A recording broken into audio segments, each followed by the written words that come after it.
Hi friends, ಎಲ್ಲರಿಗೂ ನಮಸ್ಕಾರ. MRV YouTube ಚಾನಲ್ಗೆ ಸ್ವಾಗತ. ಇವತ್ತಿನ ರೆಸಿಪಿ ಮೆಂತ್ಯ ಸೊಪ್ಪಿನ ಬಾತು ಯಾವ ರೀತಿ ಮಾಡೋದು ಅಂತ ನೋಡೋಣ. ತುಂಬ ರುಚಿಕರವಾಗಿರುತ್ತೆ.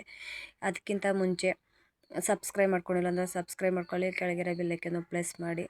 ಇಲ್ಲಿ ಒಂದು ಅರ್ಧ ಕಂತೆ ಮೆಂತ್ಯ ಸೊಪ್ಪು, ಬೀನಿಸು, ಕ್ಯಾರೆಟು, ಈರುಳ್ಳಿ, ಟೊಮೊಟೊ, ಕಾಯಿ, ಕೊತ್ತಂಬರಿ ಸೊಪ್ಪು, ಮೆಣಸಿನ್ಕಾಯಿ, ಶುಂಠಿ, ಬೆಳ್ಳುಳ್ಳಿ, ಚಕ್ಕೆ, ಅರಿಶಿನ ಪುಡಿ, ಬಟಾಣಿ, ಎಣ್ಣೆ, ರುಚಿಗೆ ತಕ್ಕಷ್ಟು ಉಪ್ಪು. ಒಂದು ಮಿಕ್ಸಿ ಜಾರ್ಗೆ ಕಾಯಿ, ಕೊತ್ತಂಬರಿ ಸೊಪ್ಪು, ಹಸಿಮೆಣ್ಸಿನ್ಕಾಯಿ, ಶುಂಠಿ, ಬೆಳ್ಳುಳ್ಳಿ ಸ್ವಲ್ಪ ಗ್ರೈಂಡ್ ಮಾಡ್ಕೊಳ್ಳೋಣ. ಈಗ ಒಂದು ಸ್ವಲ್ಪ ಗ್ರೈಂಡ್ ಮಾಡ್ಕೊಂಡಿದ್ದಾಗಿದೆ. ಇವಾಗ ಇಲ್ಲಿಗೆ ಚಕ್ಕೆ ಪುಡಿ ಸೇರಿಸ್ಕೊತಾ ಇದ್ದೀನಿ. ನಿಮಗೆ ಚಕ್ಕೆ ಪುಡಿ ಇಲ್ಲ ಅಂದರೆ ಚಕ್ಕೆ, ಲವಂಗನೂ ಸೇರಿಸ್ಕೋಬೋದು. ಈಗ ರುಬ್ಕೊಂಡಿದ್ದಾಗಿದೆ. ಸ್ಟವ್ ಆನ್ ಮಾಡಿಬಿಟ್ಟು ಸ್ಟವ್ ಮೇಲೆ ಒಂದು ಕುಕ್ಕರ್ ಇಟ್ಬಿಟ್ಟು ಕುಕ್ಕರ್ ಕಾದ್ಮೇಲೆ ಒಂದು 2-3 ಸ್ಪೂನು ಎಣ್ಣೆ ಹಾಕ್ಕೋತಾ ಇದ್ದೀನಿ. ಎಣ್ಣೆ ಬಿಸಿ ಆದಮೇಲೆ ಈರುಳ್ಳಿ ಸೇರಿಸ್ಕೊತಾ ಇದ್ದೀನಿ. ಇಲ್ಲಿ ನಾನು ಪಲಾವ್ ಎಲೆ ಅವೇನು ಮೊಗ್ಗು ಅವೇನು ಮಸಾಲೆ ಜಾಸ್ತಿ ಹಾಕಿಲ್ಲ. ನಾನು ಈರುಳ್ಳಿ ಬೇಯೋಕ್ಕೆ ಒಂದು ಸ್ವಲ್ಪ ಉಪ್ಪು ಹಾಕ್ಕೊಂಡು ಚೆನ್ನಾಗಿ ಈರುಳ್ಳಿ ಬಾಡಿಸ್ಕೊತಾ ಇದ್ದೀನಿ. ಇವಾಗ ಬಾಡಿಸ್ಕೊಂಡಿದ್ದಾಗಿದೆ. ಈಗ ಬಟಾಣಿ ಸೇರಿಸ್ಕೊಳ್ಳೋಣ. ಬಟಾಣಿ ಕೂಡ ಫ್ರೈ ಮಾಡ್ಕೊಳ್ಳೋಣ. ನಾನು ನೈಟೇ ಒಂದು ಬಟಾಣಿ ನೆನೆ ಹಾಕಿದ್ದೀನಿ. ನೀವು ಹಸಿ ಬಟಾಣಿ ಇದ್ದರೂ ಹಸಿ ಬಟಾಣಿ ಸೇರಿಸ್ಕೋಬೋದು. ಒಂದು ಟೊಮೊಟೊನ ಸೇರಿಸ್ಕೊಂಡಿದ್ದೀನಿ. ಟೊಮೊಟೊನ ಕೂಡ ಫ್ರೈ ಮಾಡಿಬಿಟ್ಟು ಇವಾಗ ಮೆಂತ್ಯ ಸೊಪ್ಪು ಹಾಕ್ತಾಯಿದ್ದೀನಿ.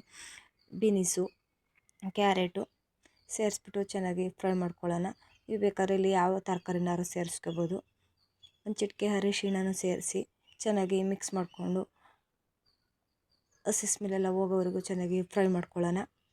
ಫ್ರೈ ಆಗಿದ್ದಾಗಿದೆ. ಇವಾಗ ಮಸಾಲೆ ರುಬ್ಬಿರೋ ಮಸಾಲೆನೂ ಸೇರಿಸ್ಕೊಂಡು ಜಾರ್ ತೊಳೆದ ನೀರನ್ನು ಸೇರಿಸ್ಕೊಂಡು ಚೆನ್ನಾಗಿ ಫ್ರೈ ಮಾಡ್ಕೊಳ್ಳೋಣ.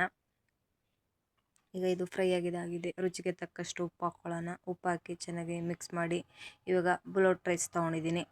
ಇಲ್ಲಿ ನೀವು ಯಾವ ಅಕ್ಕಿನಾರು ಸೇರಿಸ್ಕೋಬೋದು. ಅರ್ಧ ಗಂಟೆ ಮುಂಚೆನೇ ನೆನೆಸಿ ತೊಳೆದು ನೆನೆ ಹಾಕಿಟ್ಟಿದ್ದೆ. ಒಂದು 5 ನಿಮಿಷ ನೆಂದಿದೆ. ಇವಾಗ ಬುಲೋಟ್ ರೈಸನ್ನು ಸೇರಿಸ್ಕೊಂಡು ಈ ಲೋಟದಲ್ಲಿ 2 ಲೋಟ ತೊಗೊಂಡಿದ್ದೆ. ಇವಾಗ ಇದು ಲೋಟದಲ್ಲಿ 4 ಲೋಟ ನೀರು ಹಾಕ್ತಾಯಿದ್ದೀನಿ. ಈಗ 4 ಲೋಟ ನೀರು ಹಾಕಿಬಿಟ್ಟು ರುಚಿಗೆ ತಕ್ಕಷ್ಟು ಉಪ್ಪು ಹಾಕಿ ಚೆನ್ನಾಗಿ ಮಿಕ್ಸ್ ಮಾಡ್ಕೊಳ್ಳೋಣ. ಮಿಕ್ಸ್ ಮಾಡಿಬಿಟ್ಟು ಒಂದು ಕುದಿ ಬರಲು ಬಿಡೋಣ. ಒಂದು ಕುದಿ ಬಂದರೆ ತರಕಾರಿ ಎಲ್ಲ ಮಿಕ್ಸ್ ಆಗ್ತದೆ, ಮಸಾಲೆ ಎಲ್ಲ ಹೊಂದ್ಕೊತದೆ. ಆಮೇಲೆ ಕುಕ್ಕರ್ ಮುಚ್ಚಳ ಮುಚ್ಚಿ ಒಂದು 2 ವಿಷಲ್ ಹೊಡೆಸ್ಕೊಳ್ಳೋಣ. ಕುಕ್ಕರ್ ವಿಷಲ್ ಬಂದಿದೆ. ಈಗ ತಣ್ಣಗಾಗಿದೆ. ಈಗ ಕುಕ್ಕರ್ ಮುಚ್ಚಳ ಮುಚ್ಚೋಣ. ನೋಡಿ ಈಗ ಯಾವ ಥರ ಆಗಿದೆ. ತುಂಬ ರುಚಿಕರವಾಗಿರುತ್ತೆ. ನೀವು ಒಮ್ಮೆ ಟ್ರೈ ಮಾಡಿ. ವಿಡಿಯೋ ಇಷ್ಟ ಆದರೆ ಒಂದು ಲೈಕ್ ಮಾಡಿ, ಸಬ್ಸ್ಕ್ರೈಬ್ ಮಾಡಿ, ಶೇರ್ ಮಾಡಿ, ಸಪೋರ್ಟ್ ಮಾಡಿ. ತುಂಬ ಚೆನ್ನಾಗಿರುತ್ತೆ.